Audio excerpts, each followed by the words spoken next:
Hey y'all, so today I'm going to show you how to use 1-point perspective. First, I want you to start by sketching 2 rectangles on your paper.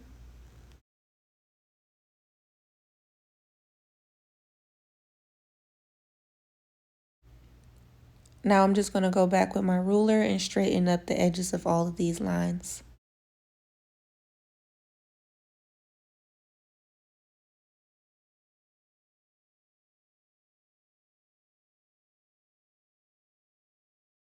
Now we're going to sketch our horizon line in the middle of this first box.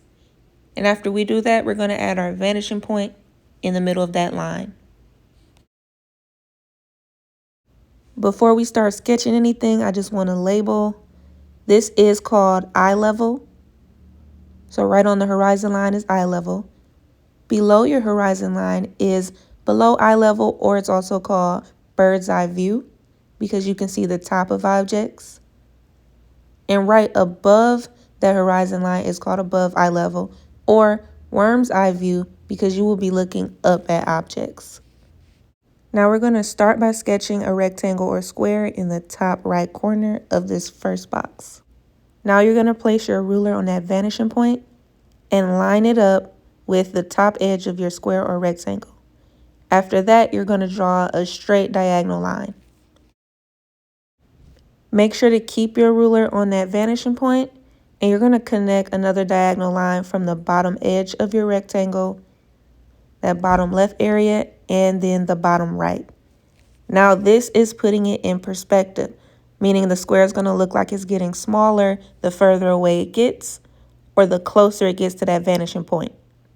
Now we're going to turn this into a cube by lining up our ruler with the front edge and making sure we draw a parallel line towards the back of this object. Now they're parallel, meaning they're going in the same direction. We're also going to do the same thing at the bottom of this cube. The last thing we're going to do is add value, so pretend the sun is shining on the front. We're going to shade the left side of this cube, and that's a medium value, and then the bottom a darker value.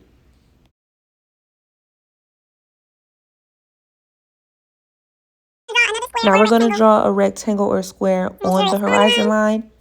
From this angle, you're only going to see 2 sides of the cube, just the front of it and the side of it. So make sure your ruler is lined up on that vanishing point and connect 2 diagonal lines.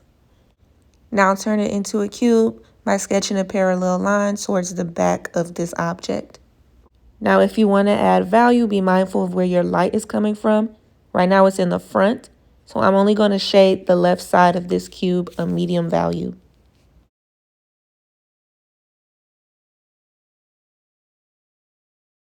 Moving on, you're going to sketch a cube underneath that horizon line and the vanishing point.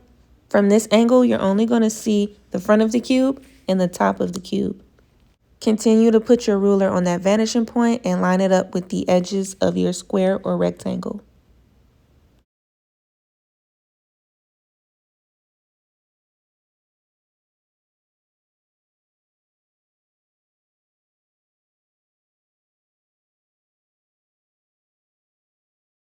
Now we put this in perspective by drawing another parallel line towards the back of this.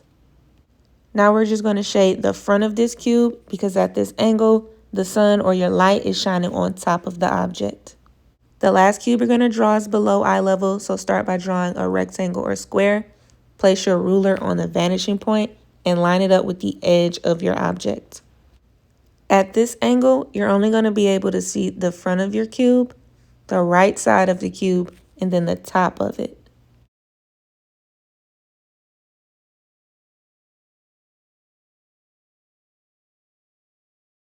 Now I'm going to add a little value, leaving the top of it light, shading the front of it of medium value, and then the right side a darker value. Now if you wanted to sketch some kind of path like a street or a sidewalk, draw a horizontal line, and then place your ruler on that vanishing point and connect a diagonal line all the way from that first edge back to the vanishing point.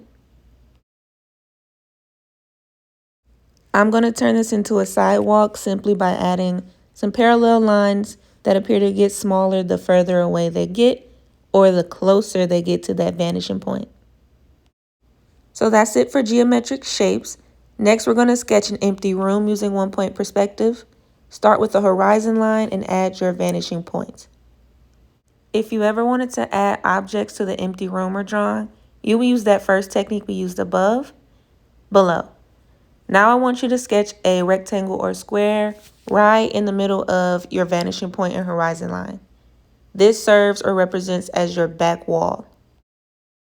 Now I'm just going to erase part of the horizon line that's inside of this back wall, but I'm going to keep the vanishing point. Now I want you to place your ruler on your vanishing point and align the ruler with the top corner of your back wall. It's extremely important that you're aligning this with your vanishing point and not the corner of your paper or that initial rectangle sketch. Now continue sketching the rest of your walls using that vanishing point and aligning your ruler only with the corner of your back wall. Alright, so now you have an empty room, and I'm just going to erase my horizon line to neaten this up.